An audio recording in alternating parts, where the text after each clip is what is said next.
The Help Network presents Meet the Network.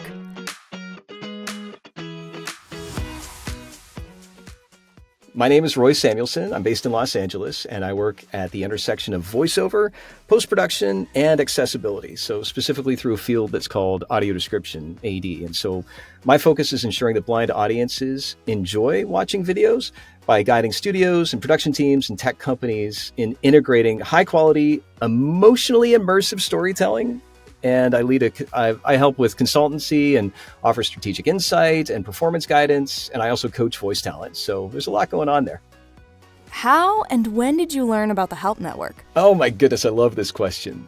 So I've known about Help for a while through the founders. We worked together many years ago and stayed in touch socially because they're amazing people. And it's hard not to stay associated with the good people who lift up others. And so it was only recently that I experienced the depth of the network of Help and the quality behind it. And what really strikes me is the culture. There's mutual respect, there's trust, and that balance of professionalism and real human connection. And all those things just align really well with, I guess, the new chapter that I'm going for in collaborating with people who get it, who care about getting the work done and also getting it done right. So Help really helps create the space for me to expand my impact and still stay true to my values. So it weaves together. I'm putting my fingers together. What is your favorite project that you worked on? I think if I really look at this question a little more deeply, a friend of mine, he lost his sight, and we were able to connect and watch a show and laugh at the same time because of audio description. And that project reminded me about what we do isn't just technical, it's about the emotional connection, about belonging, and knowing that the work that we do has that kind of ripple effect. I think that really stays with me. What kind of projects are you looking forward to working on in the future? Oh, I love this question. Right now, I'm really excited about the projects in the gaming space. And I'm really excited about exploring accessibility, not as a checklist item, but as a design opportunity. So like working with teams that want to innovate how they build players' experience through story, through action and gameplay. And the creative challenges are going to help serve a broader audience. And it helps raise the bar for the whole industry. Any tips for young artists out there or creative freelancers starting their own business? So first, I always feel like leading with listening. The strongest creatives I know ask questions. They stay curious and they focus on building trust before pitching a solution. And I think also, secondly, treating the career like a collaboration. It's not a solo act. Most of my opportunities have come through other voice talents, not necessarily through casting or production, but through my friends who are voice talents who are introducing me to the decision makers. So those relationships is not just about a resume, it's about keeping those connections enriched.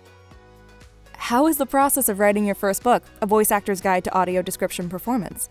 So the purpose of the book is to help equip voice talents and creative teams with the tools to deliver this immersive, emotionally resonant audio description performances. But it's not just about that.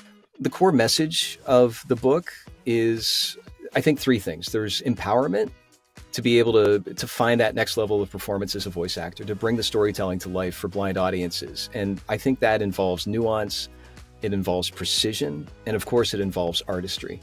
And I think about inclusion includes everyone. It's literally in the word include that the book, I believe, bridges the gap between the technical performance and the cinematic performance and how including blind professionals in this work makes a difference.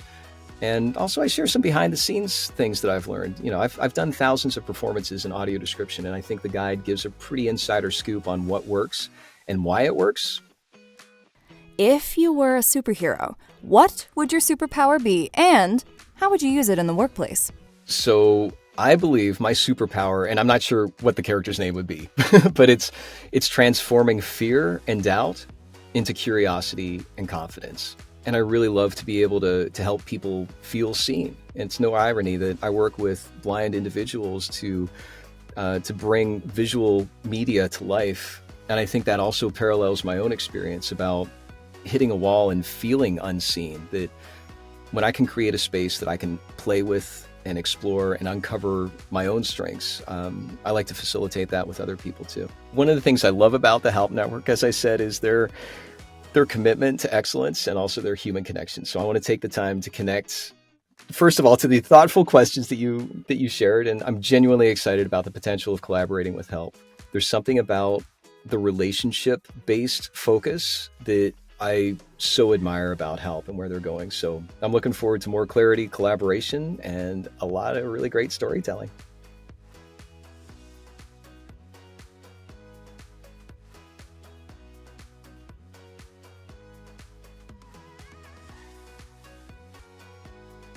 In his studio, Roy shimmies in his chair, pumping his fists.